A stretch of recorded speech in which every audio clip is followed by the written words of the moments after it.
We anticipate in the next 10 to 12 years, approximately 8 to 6 million Hispanics coming into the United States and 41 million Asians. You have been the majority minority for 400 years in this country. You have been the number 2 population for 400 years. You're going to get kicked out of being number 2. You're going to go down and become number 4. Now, common sense, even a third grade education would tell you, if you didn't get anything when you were number 2,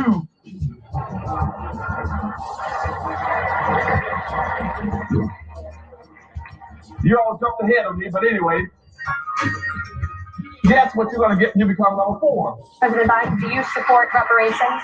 No, not only since I have to speak to this chance. Number one, the reason we're the country we are is because of immigration. We've been able to cherry pick the best from every single continent. The people who come here have determination, resilience. They are ready to stand up and work like the devil. We have 24 out of 100 children in our school today is Hispanic. The idea that we are going to walk away and not provide every opportunity for them is that not only stupid and immoral, but it's bad for America. They are the future of America. Systemic racism that has plagued our nation for far, far too long. I said that over the course of the past year that the blinders have been taken off the nation, the American people. But what many Americans didn't see and simply refused to see, 2 to 8 million young. Those 8 minutes and 46 seconds that took George Floyd's life opened the eyes of millions of Americans and millions of people around all over the world. It was the knee on the neck of justice, and it wouldn't be forgotten. And it's not white Americans' fault, it's just a fact. The very same time that America refused to give the Negro any land, through an act of Congress, our government was giving away millions of acres of land in the West and the Midwest. It was willing to undergird its white peasants from Europe with an economic floor. But not only did they give the land, they built land grant colleges with government money to teach them how to farm. Not only that, they provided county agents to further their expertise in farming. Not only that, they provided low interest rates in order that they could mechanize their farm. Not only that, today, many of these people are receiving millions of dollars in federal subsidies not to farm, and they are the very people here in the black community who ought to lift themselves out of their own bootstraps. And this is what we are faced with, and this is the reality. Now, when we come to Washington, in this campaign, we are coming to get our check. We are owed $104 trillion on the very low end, plus $735 billion recurring. This number does not include the cost of about 50 Black Wall Streets that were decimated, nor compound interest from 2017 when Sean D. Rochester's book, The Black Tax, was published, nor the cost of Black life, nor the cost of living increases, nor the war on drugs, nor the current day pandemic. The number I'm working with is for slavery, Jim Crow, and accrued ongoing systemic racism, oppression, and disadvantage in the country our ancestors built with their lives. Good afternoon on the West Coast. Good afternoon in the mountain. Good afternoon in the central. Good afternoon on the East Coast. You know exactly who it is, family.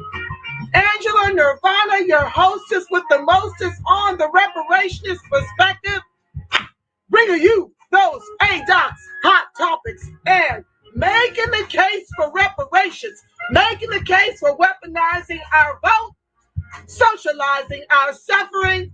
And today, family, oh yes, we're going to get into it. All about Tulsa. Yes, the massacre. A century after the race massacre, Tulsa confronts its bloody past.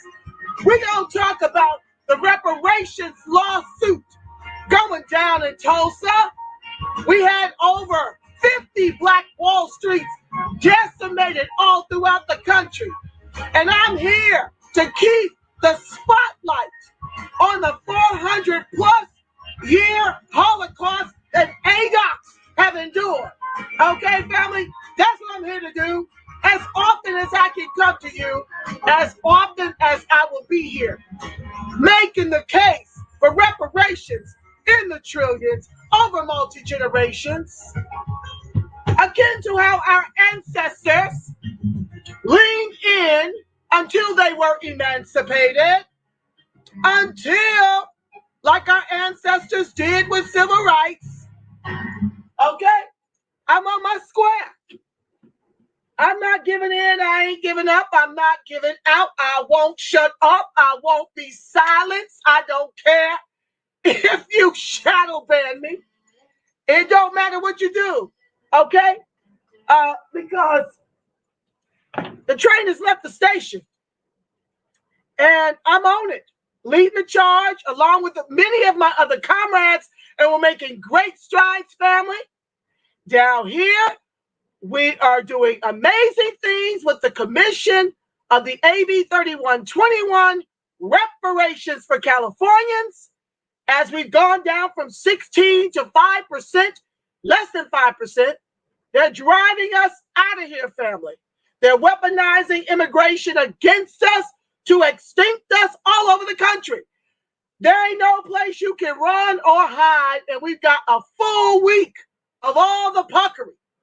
Down there in Buckhead, how they in Atlanta, you know, when they lied to you and told you that was black.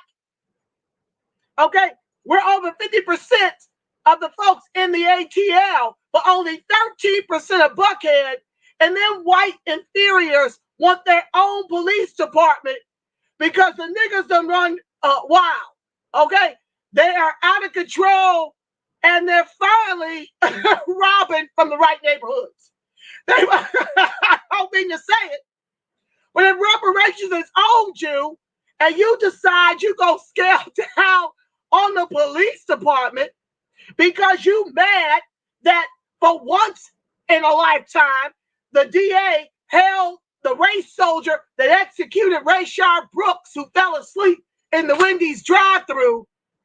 Now all y'all go walk off the job, and now folks is losing their natural ADOCS mind down there. They're going down there, around there, stealing and doing all manner of things. So it's spilled over to Buckhead, the very white Buckhead, okay? I wasn't going to talk about that today, but because Tulsa, we on an anniversary, but I'm going to get into that this week. How they want their own police department to kill the ADOCS to keep them out of Buckhead because they run that. They run that. We're going to get into it. I'm not going to get ahead of myself. That's for another day. It'll be this week, though. I have to tell you the way I see it. But I have to talk about Tulsa. It's been weighing on me. It's been weighing on me. And NPR just put this article out today at 5 a.m. this morning. So it's on their mind. It's on my mind. We just gonna talk about it, okay? So a century. It's just like down here with Bruce's Beach, how Manhattan Beach took it from the Bruce family by eminent domain 100 years ago. Now we're in the midst of pushing on the finality of the transfer of that property back to the Bruces. Those homes, like in Buckhead, those homes are worth $2.7 million median home price. In Buckhead, it's around a $1.5 million, okay? Oh, yeah, this is what they do. They take it, they burn it down, they do whatever they got to do to keep ADOCS as the anchor of their capitalism. Oh, yeah. They'll weaponize legislation, policies. They'll let the race soldiers, the KKK, the domestic terrorists come on in there and burn down everything you build. ADOCS, from your bootless straps. You understand? If they can't beat you, they'll burn it. They'll execute you. They'll annihilate you. They'll neutralize you economically, so you can't even fight all the way to the Supreme Court for what you're due. And then they'll put a conservative Supreme Court in charge to make sure you don't get nothing. That's how these race soldiers work on every level. And I'm here to tell the TR Roof and to tell it like a TI is. So back to the text. Welcome to the live. Y'all know it's always a lit. Y'all shouldn't expect nothing less of moi. Okay, so let's get into this article. I'm going to stop sharing. What's up, Maurice Haru? I thank you for joining the live. And for those of you who have yet to chat where you're slinging bricks, thank you for joining the live. Be sure to like, share, subscribe. Turn on your notifications. Okay? And if you'd like to be so kind to contribute to the broadcast, it helps me to offset the cost. What's up, Brian Johnson? Oh, there he is. My co-host. I done sent this out the last minute. He found me. Praise the Lord. Say it. Race soldiers have always hated competing with us on an equal level. It'll never be equal, Brian. It'll never be equal because we run it. The brilliance of ADOCS would run and rule the world. And they're deathly afraid that they will have reaped what they have sown in the devastation of the ADOCS as a people, as a lineage, as the ones whose ancestors built this country and all the wealth all of them eat from with their lives. They're afraid for that day of retribution. Even though they have made us so meek and mild through the scriptures. You know, I'm about that radical Jesus. I'm radical Jessica. You know, the one that goes in there and upsets the money changers and throws the tables around.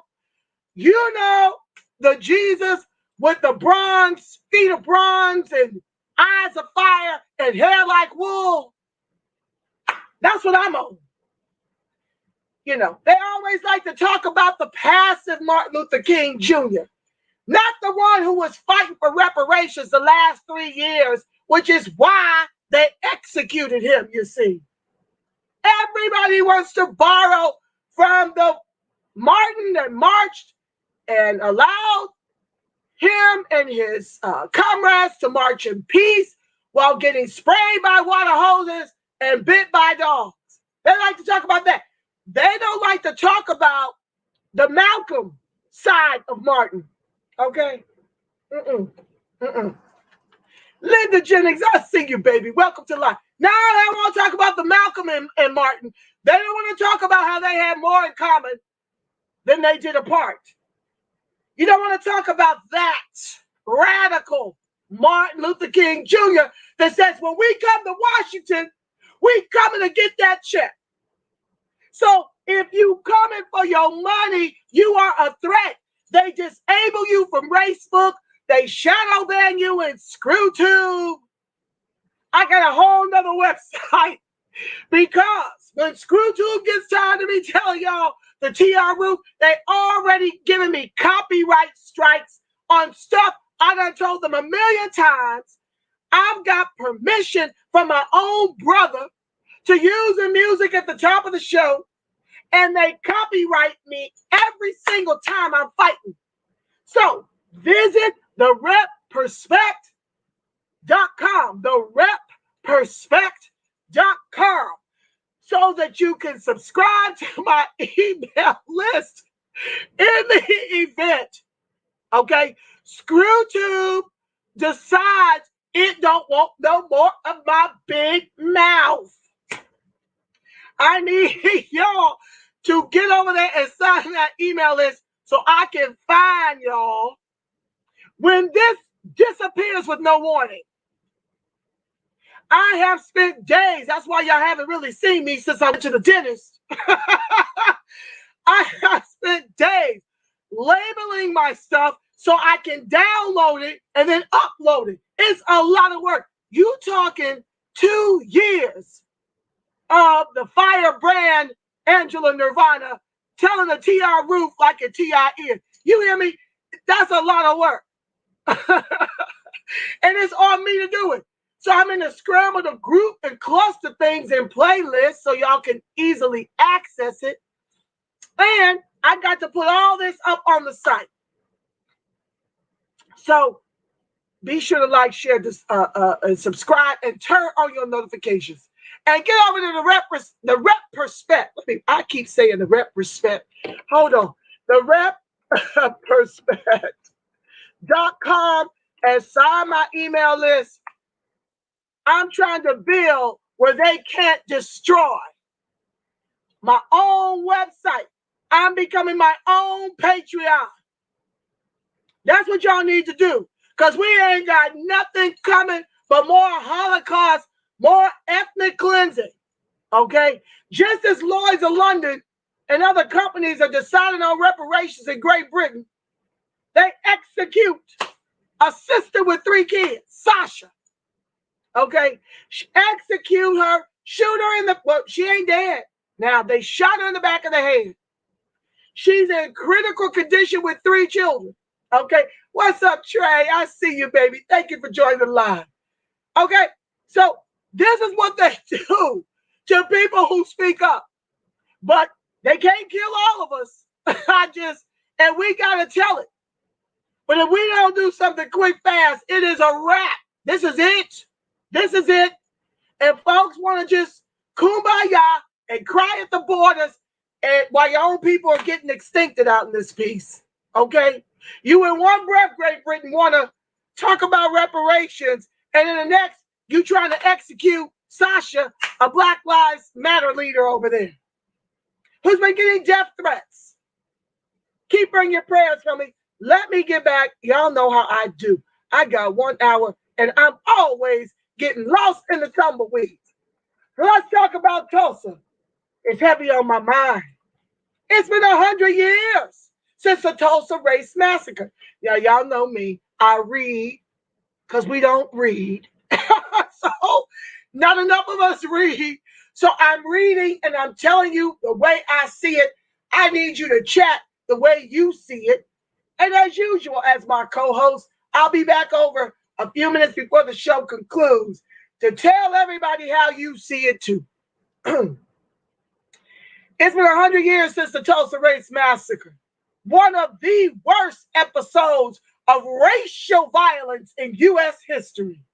An armed, white, inferior, my word, mob attacked Greenwood, a prosperous Black community in Tulsa, Oklahoma, killing 300 people or more. These numbers lie. They talk about 4,400 people, 4,000 people were lynched. We're still getting lynched. It's a 400+ year Holocaust for ADOCS in the country with 3 Ks that our ancestors built with their lives. Where you get 4,000 from when y'all just dragged a man, the race soldiers, the white inferior race soldiers just tortured and killed a man down in Louisiana. That's going to be on tonight's show at 6 o'clock. I can't cram everything in here, okay? But it's all on my mind, you see. So you know you killed more than 300 people. Stop your lies. Just say we killed so many we lost count. And this is what I'm talking about, family. We had nothing coming out of slavery. They took our 40 acres and a mule and enriched white slave owners, paid them reparations, and bought in a bunch of white immigrants and gave it to them. And with our bootless straps, like we've always done since we were emancipated, for those of you who want to repeat these white racist tropes, that we're lazy, which is why the Black immigrants are doing far better than us, and why everyone else is doing so much better than us. Kiss my back of my soda cracker. We are not victims. We are owed a debt in the trillions over multi-generations. We built this. And when we built it for ourselves, they burned it and us with it.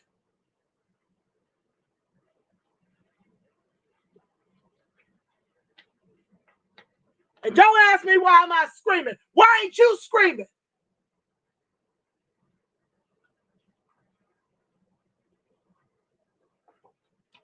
what was known as Black Wall Street was burned to the ground. Quote, "Mother, I see men with guns," said Florence Mary Parrish, a small child looking out the window on the evening of May 31st, 1921, when the siege began. And to this day, we got to use white folks just to get the right appraisal on our homes.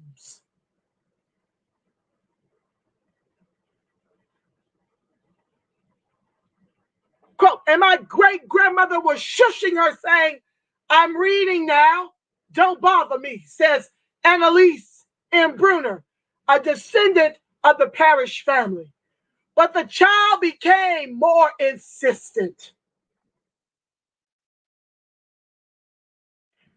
Oh, and so my great-grandmother put down her reading and went to see what her daughter was talking about.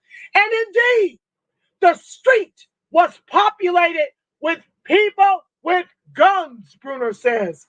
"Bullets were flying everywhere. And they fled, trying to reach safety at a friend's home." Bruner is able to tell the harrowing story today because her great-grandmother, Mary E. Jones Parrish, a teacher and journalist, survived and documented the massacre in her self-published memoir, Events of the Tulsa Disaster. Y'all need to order this.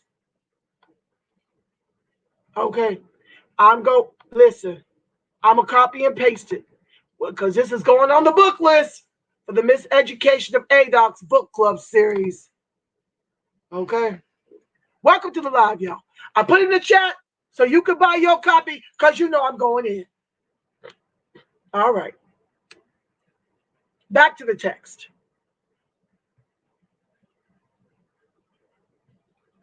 Sitting on her porch in Washington, D.C., Bruner flips through the pages of her family's copy, which she keeps carefully stored in a plastic bag. Quote, "The book is a small red volume hardcover, somewhat worn," Bruner says. "The pages are a little brittle." In the book, Parrish described her heroic escape from the angry mob and her risky return to Greenwood to document the truth of what happened. She included photographs and eyewitness accounts from others, and also recounted the myriad obstacles to rebuilding imposed by the city of Tulsa. In the appendix of the red hardcover, Parrish recorded the value of the property destroyed or taken, including her own 2 apartments and the secretarial school she operated. But the book is more than just a historical account. It's also Parrish's plea for America to live up to the promise of democracy. Quote, "My soul cries for justice," she wrote. "How long will you let mob violence reign supreme?" Bruner believes her great-grandmother's words are a message for the nation today amid the quest for a racial reckoning. She's worked to get the memoir republished in conjunction with the centennial of the Tulsa Race Massacre under the title, "The Nation Must Awake." I'll type that one. Okay. I'm bringing it over here, y'all, so y'all will have it. Okay. Back to the text. How do you get past the trauma, the hurt, the pain, the fear, the chaos without truth? Bruner asked. And that is what Mary Jones Parrish brings. The TR root. She sounded like a TI is. Me speaking. That part. The scene was horrific a century ago when the armed white inferior mob, fortified by law enforcement, Just send it on Greenwood, an all-black district just north of downtown Tulsa. 2 days of bloodshed and destruction ensued. Where were you at, Democrats? Republicans? Where was the military that we fought in? You're complicit. You've got blood on your hands all over the world. As you sit up here and want to study a cashless reparations under HR 40, you got us mixed up. We want reparations locally, at the state level, at the county level, at the federal level. Because we are owed it. It ain't welfare. It ain't a handout. It ain't a victim song. It's the T.R. Ruth.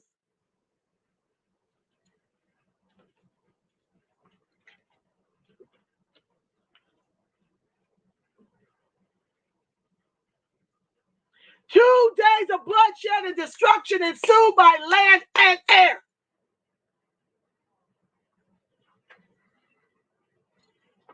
And people want to know why I scream and stay turned up. Yeah. Calm down. Really? Really? As our people get ethnically cleansed up out of the peace our ancestors built with their lives, I'm supposed to calm down. Okay. Hold your breath.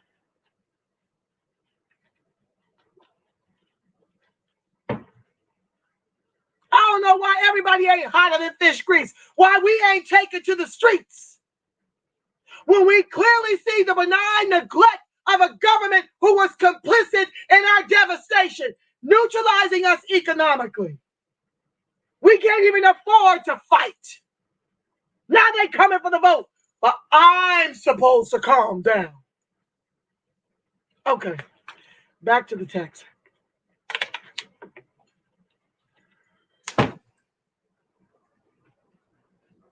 Despite efforts to protect their property, Black residents were outnumbered and outmanned. Like now, 13% and decreasing and shrinking with every state-sanctioned execution, with every Black man, the power, the powerful ones that were a part of the Black Panther Party and all this, still on lockdown. No more leaders, that's done since Martin Luther King and Malcolm were executed. To this day, we're outnumbered and outpowered and outgunned and outmoneyed. But I should calm down and just take the ethnic cleansing of my people quietly. And just be happy that I've been afforded some luxuries.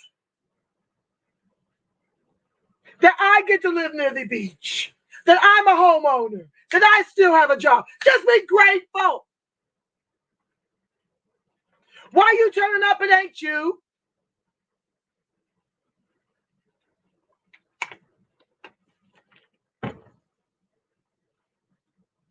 To whom much is given, much is required. I am my brother's keeper. I understand how he got here. Grew up in the hood, West Side. Yeah. Grew up down the street from the projects. Had a mama that fed and clothed the ADOCS that were poor in the community. Those are the people I kicked it with. She gave away so many of my baby sister's underpants. We looked up one day, my baby sister didn't have underpants. That's how I'm wired. I give a damn.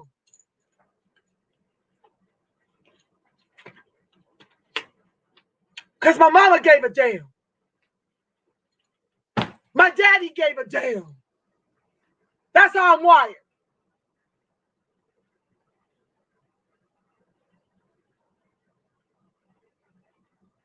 Eyewitnesses recalled the specter of men carrying flaming torches through the streets to set fire to homes and businesses.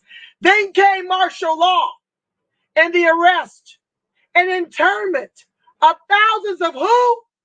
ADOCS.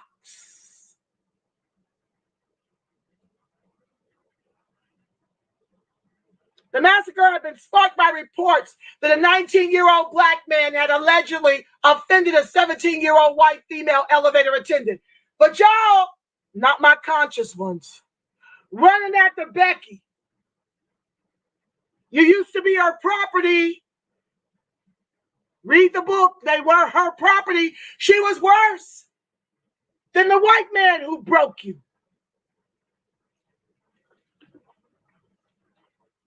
Becky was a mother, son of a biatch. But y'all run around want to marry Becky.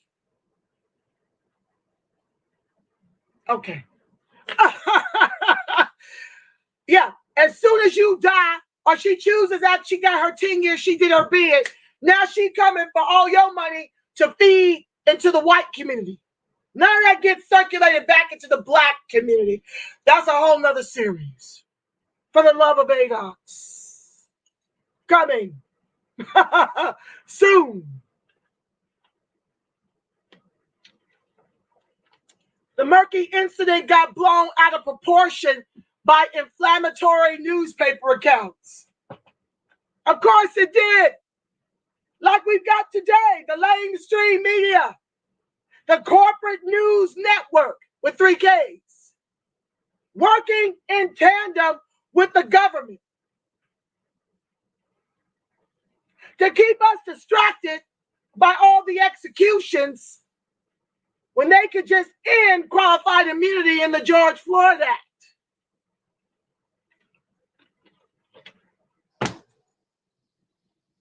I'm not distracted. I just created a whole nother show called Anti-Black Racism. I'll see you tonight at 6.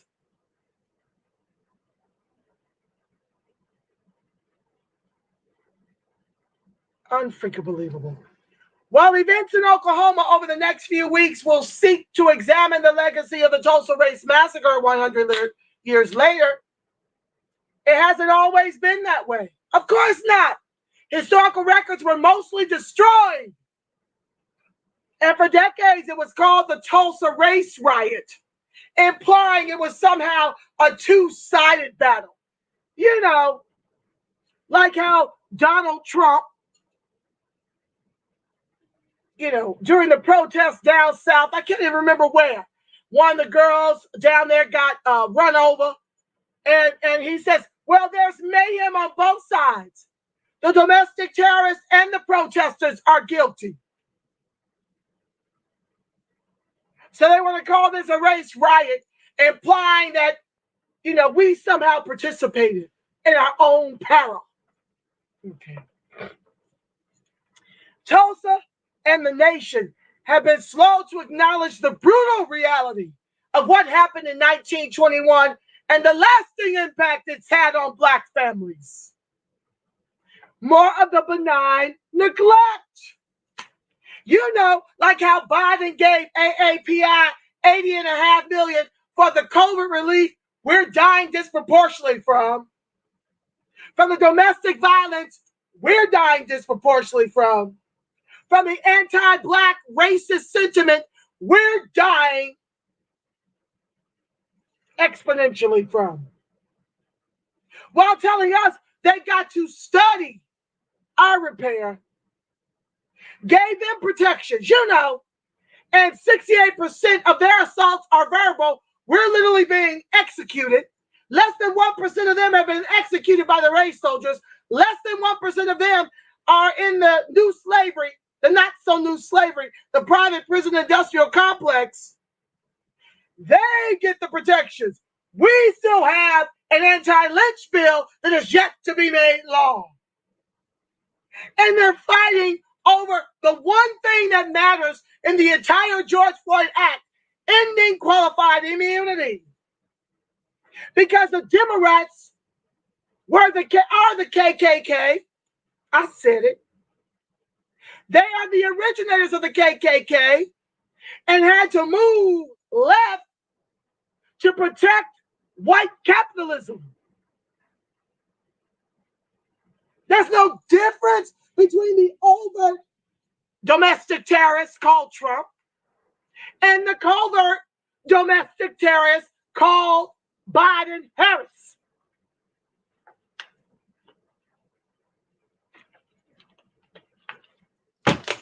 You guys have been lulled to sleep.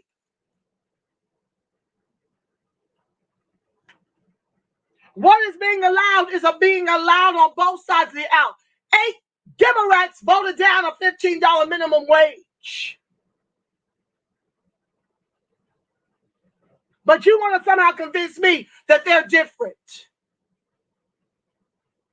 I say they're two wings of the same bird.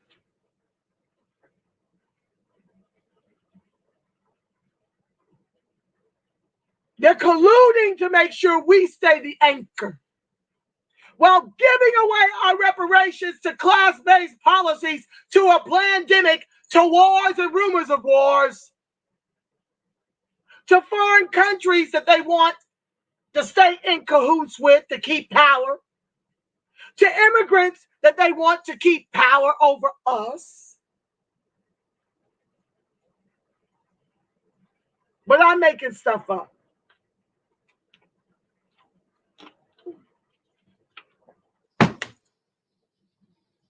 Y'all look at me crazy because I say vote a red top of the ticket and a blue Congress to protect the over 53% of ADOCS who rely on government assistance by design of institutional systemic racism. Until they cut the checks in the trillions over multi-generations. But I'm the problem. I'm the Black identity extremist.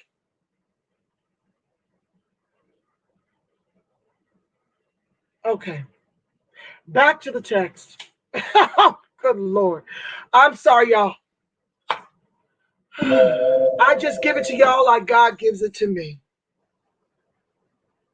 Let me silence this phone. You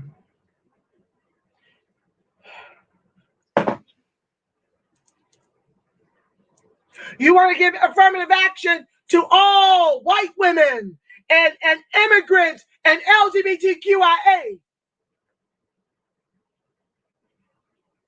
That was ours. That helped us for a few short years, the way Reconstruction helped us maybe about 3 years until all of this, Jim Crow. But you want to study a cashless reparations.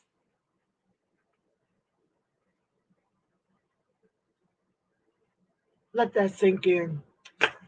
Oh. Quote, this actually was something that was akin to an act of war where the country turned in on its own citizens, Bruner said.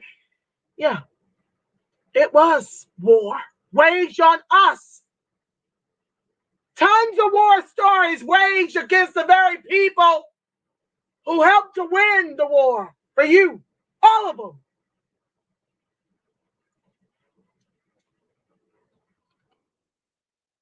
In addition to the loss of life, there was more than 1 million in property losses that would amount to more than $20 million today. Before the massacre, the Greenwood District was considered one of the most affluent all-Black communities in the country, a mecca for African-American culture, business, and prosperity. It was a community of self-sufficient people, Bruner says.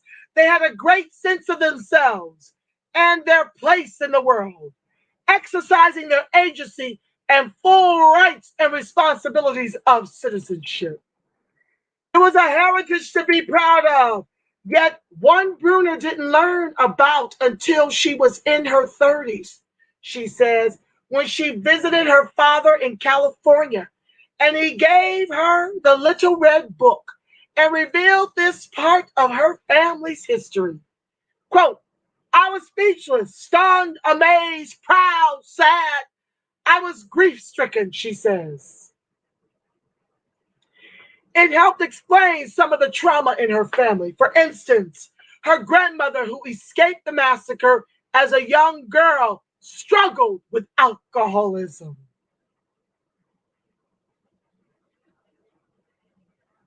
This is why my reparations argument is for more than just closing the egregious racial wealth gap.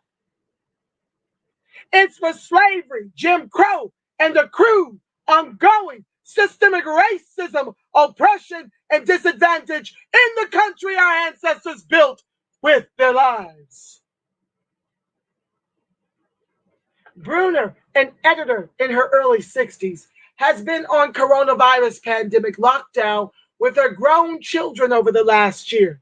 So they've had time to consider the legacy of Tulsa and the family's heritage. And I'm going to show you some great pictures before I read your comments. We'll pick up the rest of this segment tomorrow.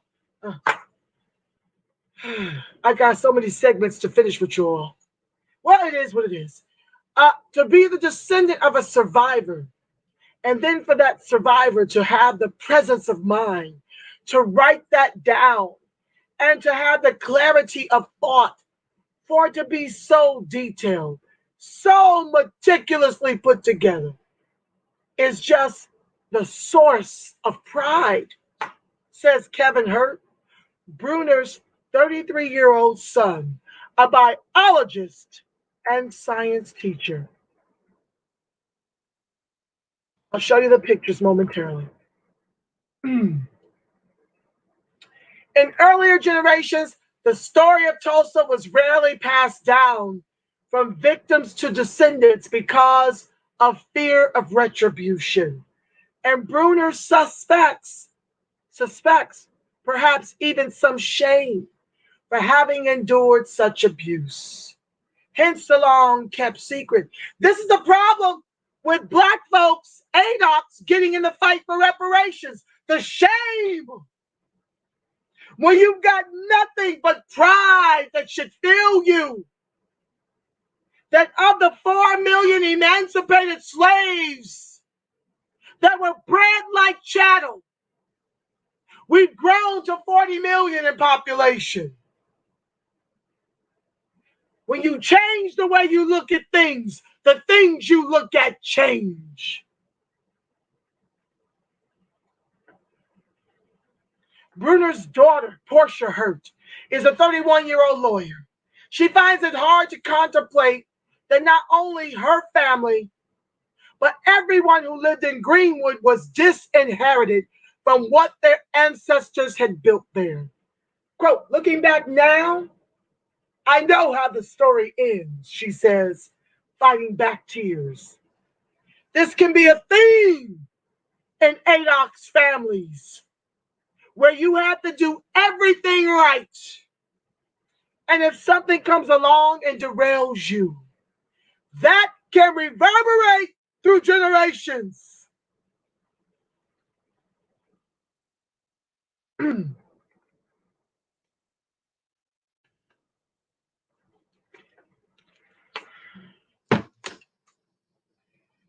Bruner says that the country needs to be humble and acknowledge what the Tulsa Race Massacre did to ADOCS. My word. She uses African Americans. I don't use that word. It flattens blackness with Black immigrants who are doing a bazillion times better, by and large, than ADOCS. No shade, no tea. Otherwise, there is no moving forward. Until you do right by us, white inferiors, everything you touch will perish. Aren't you battling infertility?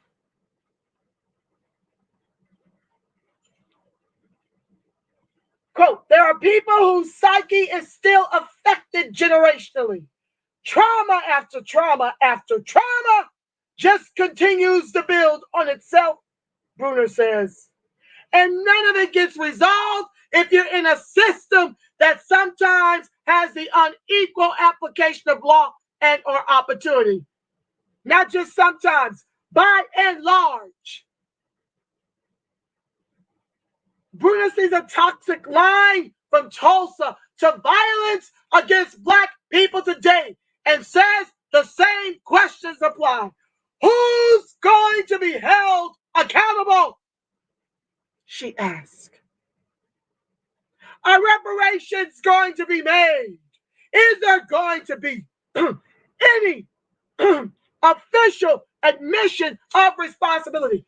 Well, I've shared with you about how Obama secretly apologized, but there will be no apology without redress. You don't just get to hide an apology and outline some of the atrocities and not pay the reparations in the trillions over multi-generations.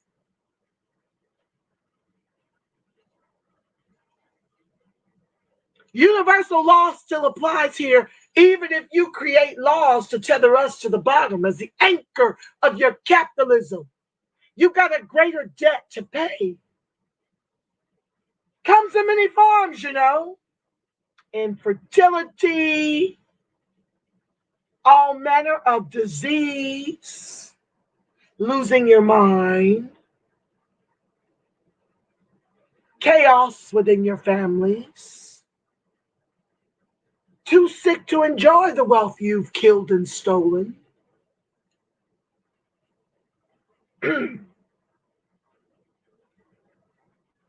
But what won't happen is you get a pass. It looks like you're winning, but you're not.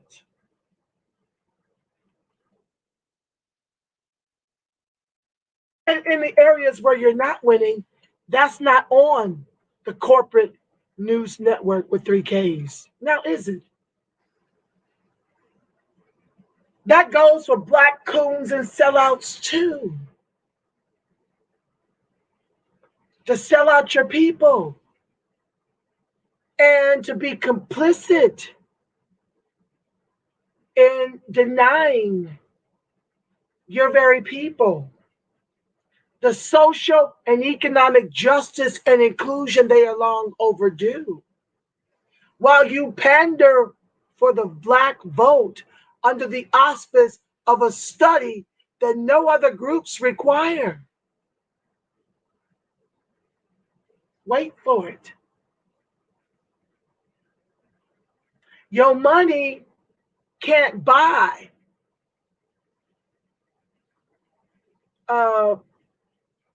universal law and the retribution that comes with that. Your money can't buy it.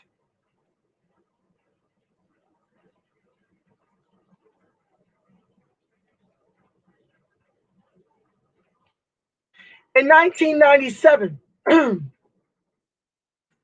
state legislature created what was called the Oklahoma Commission to study the Tulsa race riot of 1921, and it published its final report in 2001.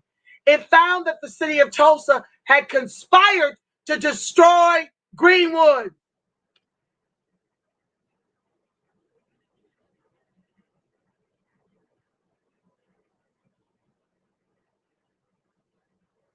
Quote, this commission fully understands that it is neither judge nor jury. We have no binding legal authority to assign culpability, to determine damages, to establish a remedy, or to order either restitution or reparations, commissioners wrote. However, the report suggested that reparations to the Greenwood community, quote, would be good public policy and do much to repair the emotional and physical scars of this terrible incident in our shared past. According to the commission's report, the massacre destroyed some 40 square blocks in Greenwood. Nearly 10,000 people were left homeless. 1,256 homes were looted and burned down. And the thriving commercial district was destroyed. Some of the finest Black-owned and operated businesses in the country, including hotels, restaurants, grocery stores, a theater, a roller skating rink, hospitals and doctors' offices, law firms, and churches. Let me finish this thought because I don't recall if I completed it. The Democrats are only liberal in as much as weaponizing immigration against us so they can make more white folks of the immigrants to stay in control of the money and in control of the power. They don't give a damn about us.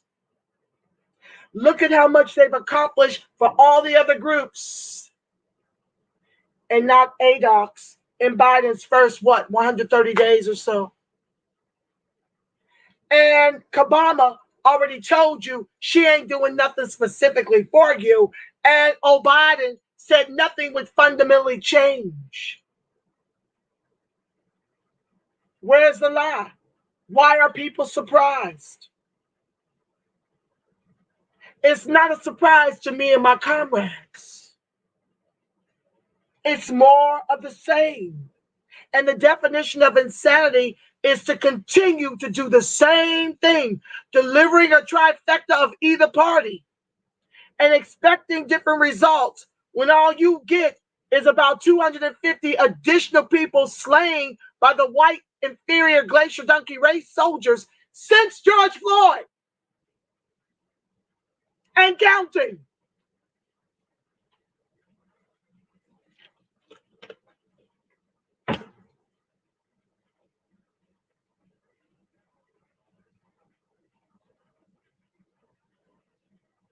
Commissioners suggested reparations such as direct payments to riot survivors and descendants, a scholarship fund, and a memorial, among other things. A lot of other things.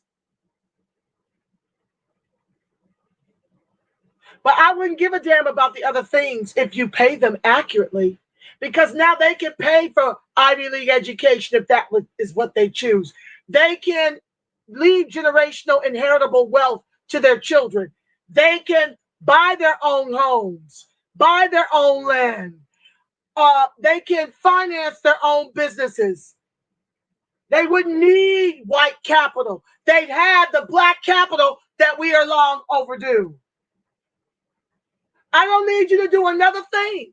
Cut the check. I don't need you giving away programs with the left and taking away with the right like you did affirmative action. I need none of it. But 151 million per the mayor's consortium that says you owe in excess of 6.2 quadrillion. I can do with that quite well on my own. I don't need any involvement from the government beyond that. I can leave if I chose to. I could buy a small island. Yeah, listen. I like the kind that folds.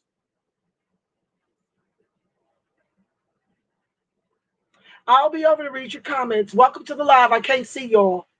I'm turned up.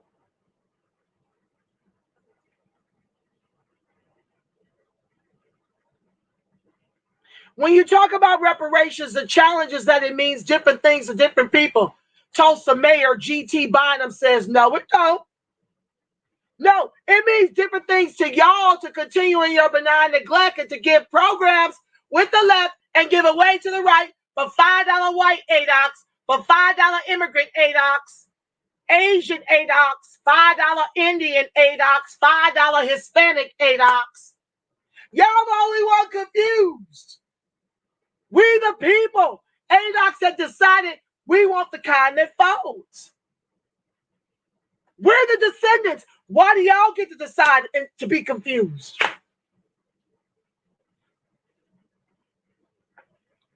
Quote, there's an acknowledgement that Black Tulsans have not had the same shot at success and a great life that white Tulsans have had over the last 100 years, Bynum says. Let's look real quick at the median income.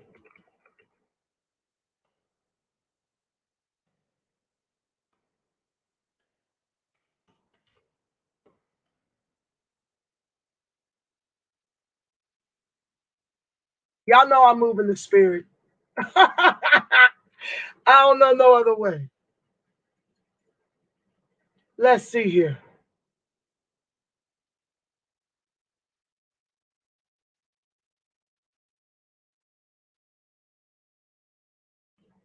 Let's look this up.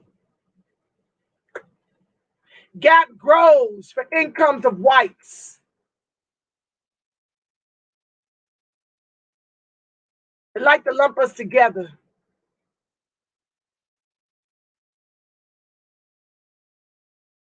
No, I just want to see, okay.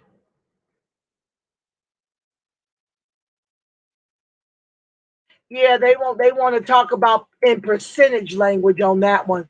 That's not what I want. I want to see hard cold numbers. They don't like talk about that part. They don't want to show you the hardcore numbers. Let's see.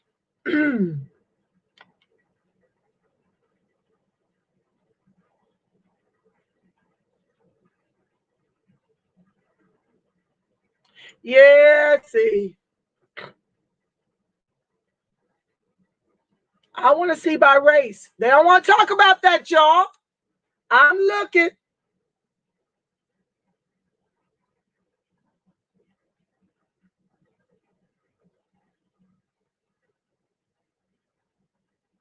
I'm looking on the census and they won't tell me by race.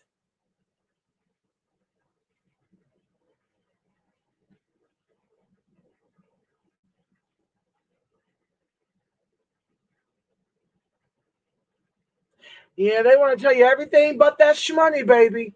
Let's try one more. I'm going to go a little over.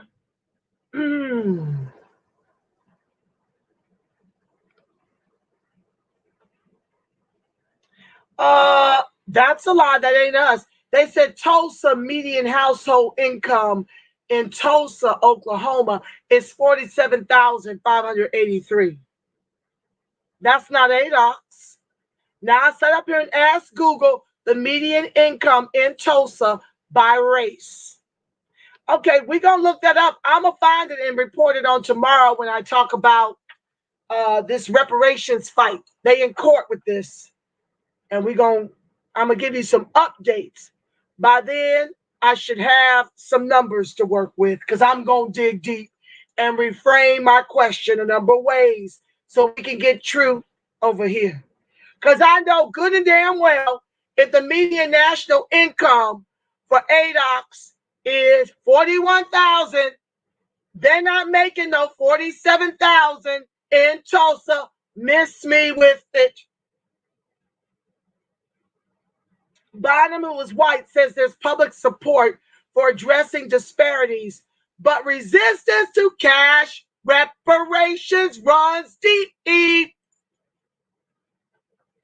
They try to make us eat this cost of slavery when they know full well being college degree doesn't close hundreds of trillions of an egregious racial wealth gap. You want to create the problem, and then you want our vote to get in the White House while offering cashless reparations. Give us more college debt, and we can't find jobs commensurate with the debt we carry for student loan because it goes. Affirmative action hires white women over us, immigrants over us, LGBTQIA over ADOCS because they don't have to. The quotas are filled because they qualify for the affirmative action intended for us that none of our leaders chose to put a gate up around.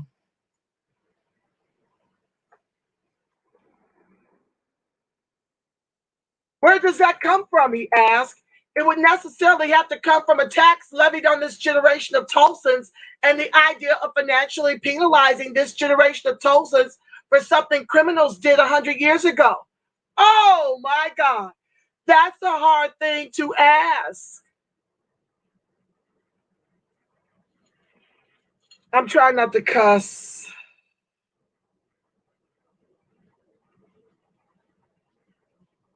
So they get to benefit for 100 years from destroying us, but they don't have to pay to make us whole. That's hard. The state allowed it. I told you by air and by land. But you don't want to come for Tulsans today who benefited from a legacy of our oppression to this day, a Black Holocaust created by them with your permission, not your protections, the way you're doing Asians. And now you want to cry because it's time to pay up. That's on every level, family. But survivors and their descendants are asking a lawsuit against the city is seeking. Oh, we're going to talk about it. It's beautiful.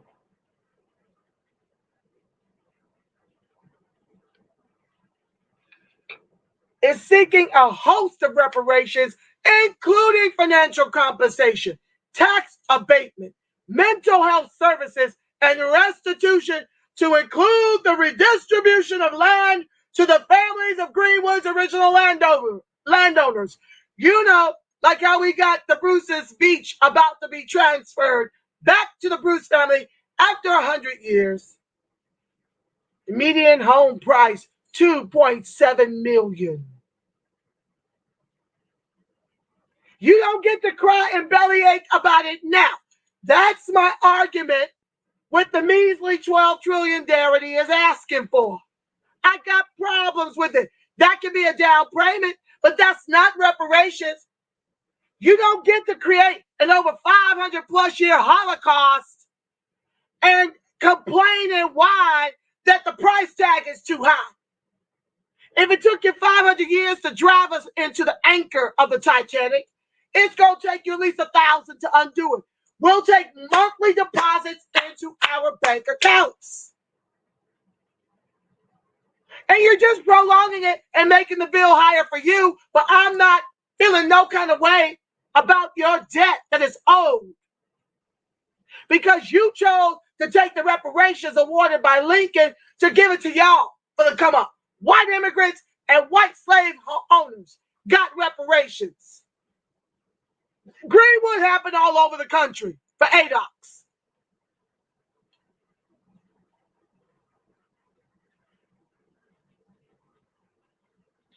Quote, we're really trying to get solutions and justice that's going to change these socioeconomic statistics that we've been living with for the last 100 years, says Tulsa attorney Demario Solomon Simmons. He's the founder of the Justice for Greenwood Foundation.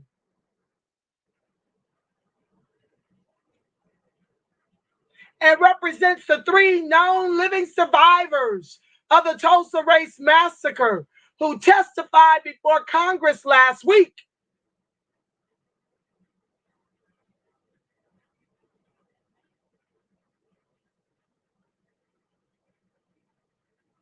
Hold on, y'all.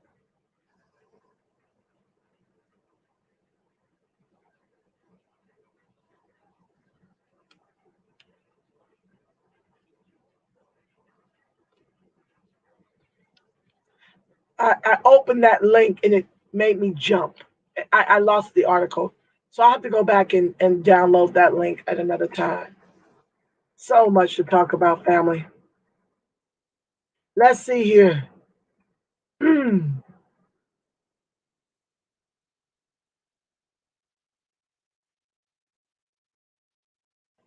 House Judiciary Subcommittee is revisiting legal and policy measures to compensate survivors, their descendants, and Tulsa's greater Black community. Solomon Simmons believes the pushback on reparations is rooted in the country's historical notion of race and the view dating to slavery that Black citizens aren't entitled to the same rights as white citizens. It is a remnant of a badge of slavery, Solomon Simmons says. Anybody that does not believe in truth, justice, and reparations for the people of Greenwood, then you don't believe in truth, justice, and equity, period. He says part of the difficulty in getting the white establishment on board in Tulsa is that their families directly benefited from the massacre and in some cases participated in it. Quote, they don't want to discuss the real aspects of it, he says, because then they're talking about their fathers, their grandfathers, their uncles, their brothers, their cousins. This month, in a controversial move, the 1921 Tulsa Race Massacre Centennial Commission removed Oklahoma Governor Kevin Stitt from the panel after he signed legislation that would ban the teaching of certain concepts about race in state schools. Commission members were vocal in their opposition, arguing the law would undermine efforts to teach Oklahoma's racist history, including the truth about what happened in Tulsa. For descendant Annalise Bruner, coming to terms with that truth is the key to accountability. It's a belief, she says, was reinforced as she watched the January 6th insurrection at the U.S. Capitol happening just a few miles from her home. It was a frightening prospect, she says, knowing what I know about what happened in Tulsa when, as my great-grandmother called it, King Mob was in charge. Bruner says the nation, and in particular Black Americans, should not be living with that same fear 100 years after the Tulsa Race Massacre. So let me show you some pictures. I'll read your comments and then I'll sign off. I want to just open up a couple of things that I want to expound on later in the week on your midday wake-up call.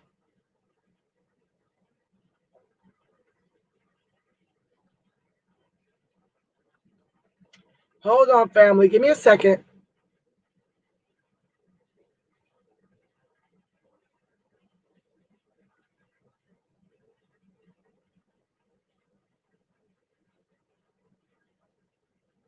Okay, I'll come back to the article and do that later. I can't find exactly what I want.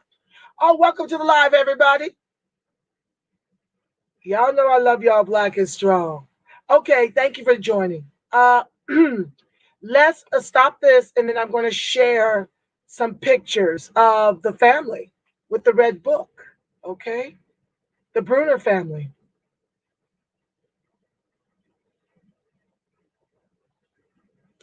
I'm going to make myself smaller so you can see the photos as I scroll through. Hold on. All right.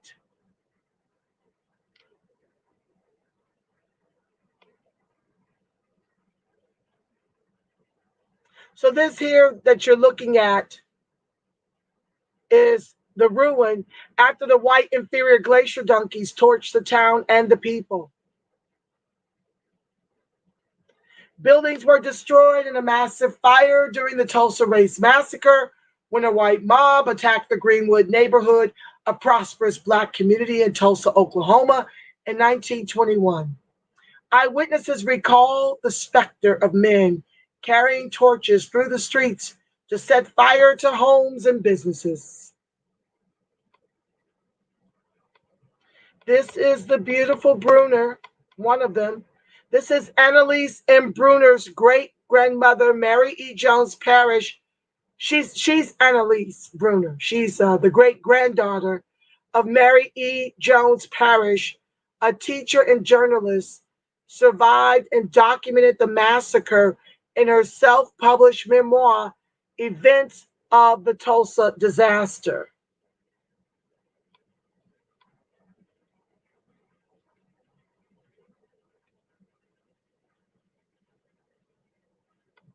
Let's scroll down.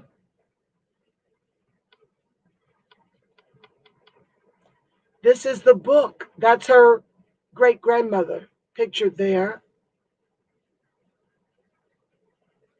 Let me read the caption.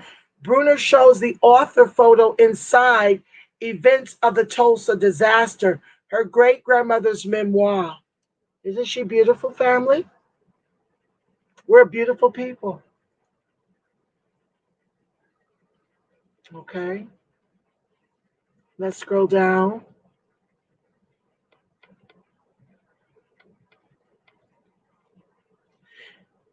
Now this photo, I'm going to read the caption and scroll back up.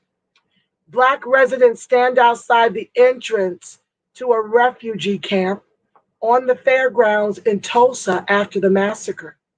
Tulsa and the nation have been slow to acknowledge the brutal reality of what happened in 1921 and the lasting impact it's had on Black families. 10,000 homeless.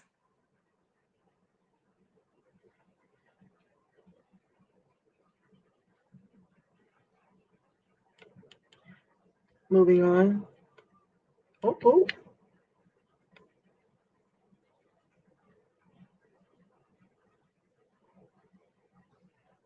Now, this is Annalise Bruner's daughter, who's an attorney, and her son. Let me read it. Bruner stands with children Portia and Kevin Hurt on the front porch of their home in Washington, D.C. The family has been together during the pandemic and has used this time to consider the legacy of Tulsa and the family's heritage. Kevin Hurt, he is a biologist and science teacher, and Portia is a lawyer. That's their beautiful family.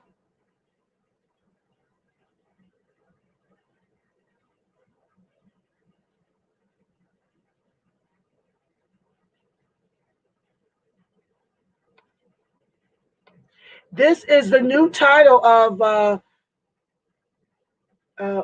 Mary E. Jones Parrish's eyewitness account to the Tulsa Race Massacre of 1921. So it's called The Nation Must Awake.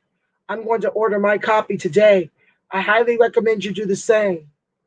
We're going to dig into that one as part of the Miseducation of ADOCS in America with 3K's book club series. Okay. Commercial destruction during 1921 race war. Place a headstone at this site of your victory. Now the Black Wall Street Memorial is seen in Tulsa on June 18, 2020. The Oklahoma Commission to Study the Tulsa Race Riot of 1921 published its final report in 2001. It found that the city of Tulsa had conspired to destroy Greenwood.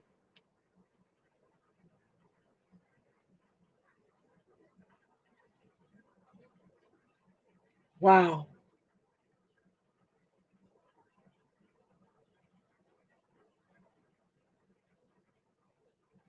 Bruner says the nation, and in particular Black Americans, should not be living with the same fear 100 years after the Tulsa race riot. Same thing I told my daughter. She fears for my life, fighting and speaking up. Ask, can you just give money, mommy? Why do you have to be out front? I said, the fact that you have to ask me that in 2020 is why I've got to speak up.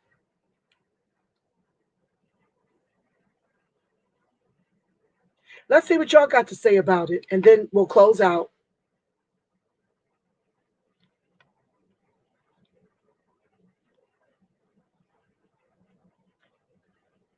Brian says the Jesus that whipped the money changers too. That's the one that's often overlooked. John 2:15. Yes, indeed, Brian. Thank you for that reminder. That radical Jesus. You know, the one with bronze feet, eyes of fire, and hair like wool. Yo, people. Fix it, Black Jesus. That's coming to a t-shirt near you soon. And a mug. Oh my God. Linda says, right. And we made something from nothing and they destroyed what we built. That's right, Linda. You said the truth right there. Shirley Huzar, yes, my love. What's going on with your sister? I owe you a call. Brian C. Johnson, one bizarre example is the lawsuit by Sophia Stewart, Black woman, who claimed to be the think tank behind the Matrix and Terminator franchises. Oh, yes, they owe us for intellectual property. Oh, yes, lots of it. Yes, indeed. Brian also says, they tell ADOCS to be grateful, stop complaining, and protest peacefully. Yeah, you know, like we're supposed to be just like continue with the fire hose and the dogs and the rubber bullets and all the things they show up to our protests. Don't you dare, when we allow the majority of you to live, don't you dare complain that you can't be American. How dare you not be grateful that we've not annihilated you? That should be all. That's your reparations, that you get to live. And some of you get to be successful. How dare you want all of you to be successful when you're still our slaves? We get to decide the ceiling on your success. Tell it, Angela. What's up, DH? I see you, family. Please get the thumbs up, brothers and sisters. Thank you, Shirley. Yes, it'll help the algorithms. Y'all know I'm being shadow banned. They don't want me talking. Thank you, Shirley. Shirley is another powerful voice. She's a powerful, very woke Republican. Okay? Because the love of ADOCS is not a one-party issue. She's been an amazing voice. She deserves to sit down and take a break while I sound the alarm. She's resting and not fooling with this right now. And yeah, she's done her part for years. Show your love to Shirley Huzar. Urban Game Changers. Look her up, y'all. Brian, and share. Thank you, Brian. Linda says this, such an evil empire, then and now. Oh, yes, Linda. Linda also says, ain't never going to feel ashamed of being ADOS. You got that right, Linda. ADOS, FBA, B1, ADOCS.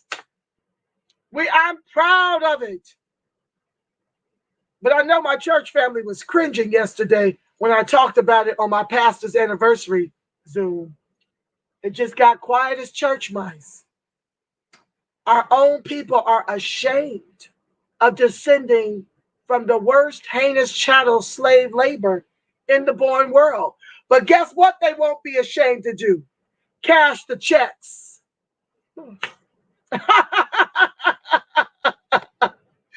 Yes, ADOCS are expected to live immaculately with no room for error, no grace, and no mercy.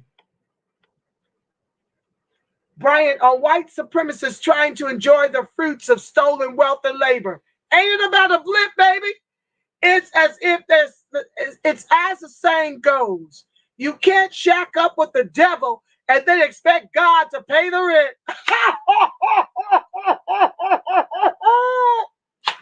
Brian, I've never heard of that. I'm going to have to borrow it for a t-shirt. That's going to be a bumper sticker. You can't shack up with the devil and then expect God to pay the rent. You tickle me. Oh my God. You tickle me. What's up, Trey X? I see you, family. I love me some y'all. Mr. Too Opinionated. Tell them about it, my city sister. You know it, family. These demons know, but they're hiding it. They ain't hide nothing from me or y'all. Y'all are amongst the woke. Now I need y'all to go tell it on the mountain that y'all got a sister over here telling it like a TI is. Tell the TI room. Yes, I am. I don't give a darn what they do to me. I'm going to keep speaking. Y'all got to go to my website, Sign up for my email over there. And get ready, because everything's going to be moving over to that site. In a minute, I'm just going to be going live and making it private and uploading it on my website so it can live into perpetuity. So y'all better get it in, because that's going to be a subscription. A little small fee to help me offset the cost of doing all this. Because we need voices like mine in the new black media. Ain't nobody on the reparations square like me. I'm on all of it. I got 10 series in me. Okay? And I'm categorizing them now in playlists. So y'all better get it. Y'all better watch it while it's free. Because in a minute it won't be. I'll just be going live, then download, upload onto my site. So the tiny subscription fee. It helps me to do this more full-time. We need a full-time voice in the reparationist movement. Yes, we do. Because otherwise, everybody just goes back to sleep. If I'm not screaming, everybody just goes back to sleep. So I can't allow that. We've awakened y'all. And it's my job to keep you up. God told me. And me and God are a majority. I agree with God only. God said it, I believe it, and that settles it. So I'm doing what I've been assigned to do. This is my assignment. Mr. Too Opinionated. Like that did with Greenwood in history classes. Oh, they have screwed us on the history. Now they want to go around and defund the public schools for teaching the truth about their heinous murders and oppression of an entire lineage whose ancestors built the country with 3 Ks with their lives. They don't want it taught in the history classes. They like everybody hating ADOCS. It serves them to stay in power and to keep robbing ADOCS and to keep annihilating ADOCS. They are shocked that they had to convict Chauvin. Chauvin was shocked. They are used to getting away with murder of ADOCS. That's why they won't pass the anti-lynch bill and will pivot to give Asians protections and $80.5 million. And they don't like that I'm telling you. Like, share, subscribe, turn on your notifications, and donate. All right. DH says, Mrs. Viola Fletcher is 107 years old and still vividly remembers the events of the Tulsa Massacre, the smells, the screams, and dead bodies of the victims. Well, we're gonna dig into this probably this week, y'all. I'll get to the other stuff. This is important, y'all. This is setting the stage for what's happening all throughout the country. If the reparations movement has its way, you're gonna get paid locally, on the state, on the county, on the feds. Everybody's paying you. Everybody's paying you. We leaning in, and we need your help. Brian says resistance is cropping up hard against uncovering the filth of the American past. Texas is the latest state to ban critical race theory being taught in schools. But guess who's going to win in the end? The reparationist perspective. Oh yeah, y'all gonna help me make this go viral. We gonna get this education. They'll defund the schools if you teach it. That's all right. I'm teaching it over here. DH says ADOCS seniors over 65 should be interviewed to tell their story and recorded in the Library of Congress. So not just the wealthy who write books get their narrative dominant in American history. That's a grand idea, DH. I love it. I love it. Erie Black Flyer B1, I see your family. No, darling, you can always watch the archive. You're never late. I'm just glad to see you. Sasha Del Reed 360. Here's my family. Greetings, Miss Nirvana. May God bless and protect you in Genesis. Yes, there's a covering over me. There is over us. That's why I pray by prayer protection.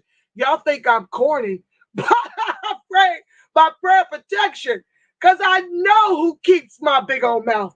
I know who sustains me. I'm not at all confused and I've got no sponsors, but the God that rested in me on the seventh day and named me the best of all creation in the same way you were named the best of all creation. Where's the lie? All right, family. So let me tell y'all what I got for you this evening. I'll be back at 6.